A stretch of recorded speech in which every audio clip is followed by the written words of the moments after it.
de la commune d'Anse-Bertrand. Alors ce soir, j'ai presque envie de dire, c'est un peu la fête du football ici dans votre commune, monsieur le maire.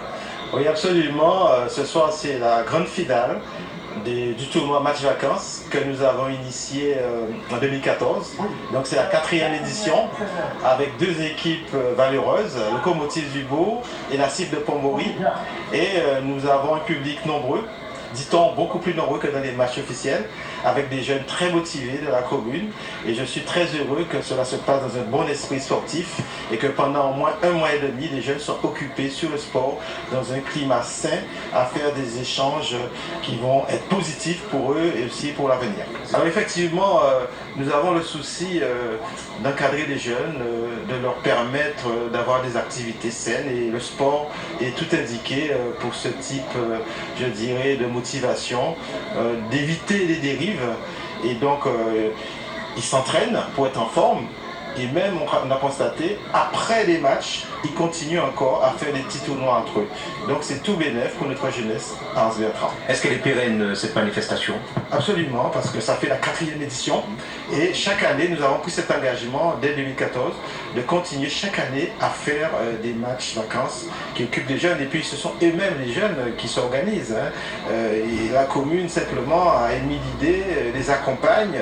Mais ce sont les jeunes qui sont regroupés en association et qui font leur tournoi. L'édition 2018, ça va être quoi?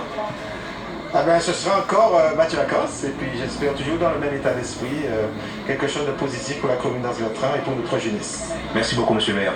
C'est moi qui vous remercie. Daniel Corentin, trésorier adjoint justement de l'ONCS d'Anse-Bertrand. La fête du football, donc ici à Anse-Bertrand. Oui, alors la fête du football, comme je disais, donc ça a pris une grande ampleur. Donc voilà, la population est toujours aussi nombreuse. Donc on se devait quand même de poursuivre le tournoi et aussi de respecter notre engagement qu'on avait pris avec notre partenaire Corsair. C'était quoi cet engagement? Sur 5 ans, de nous suivre pour le tournoi et de permettre à l'équipe gagnante de pouvoir aller affronter l'association Grande Vigie en métropole. Alors peut-on parler dans l'état actuel des choses de satisfaction? Oui, jusqu'à maintenant, le public est satisfait, donc on peut dire que oui, les joueurs, le public, tout le monde est content. Merci beaucoup. Mais de rien, c'est moi. Effectuer un voyage à destination de la métropole. Parlez-nous un petit peu déjà de ce partenariat. Ce partenariat, en fait, il est en place depuis 1997.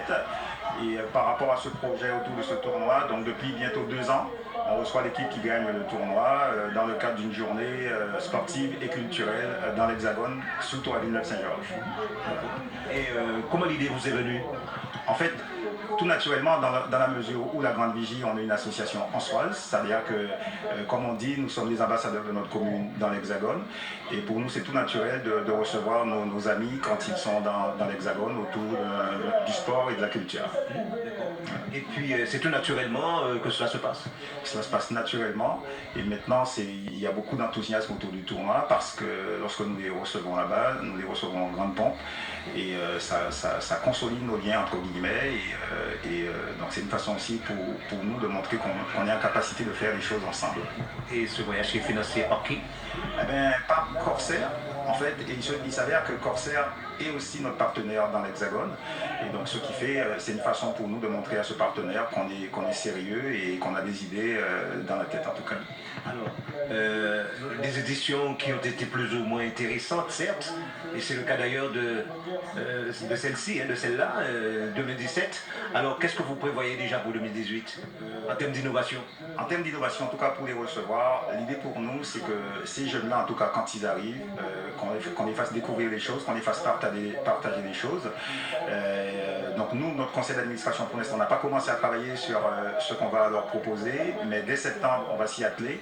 On a 2 mois donc pour préparer la réception qu'on va leur offrir en novembre normalement 2017. Peut-être, pourquoi pas, j'ai envie de dire, ce sera ma dernière question, eh bien, une petite visite dans la capitale. Une petite visite dans la capitale, mais je sais aussi que par l'intermédiaire de M. Rony Béral, il prévoit de les amener voir le PSG. Et à mon avis, ça ferait à beaucoup de jeunes de découvrir le nouveau Neymar à Paris. il y a des choses en vue. Voilà, mais c'est moi qui vous remercie. La remise des prix avec confession les médailles. Voilà, et les médailles qui vont avec.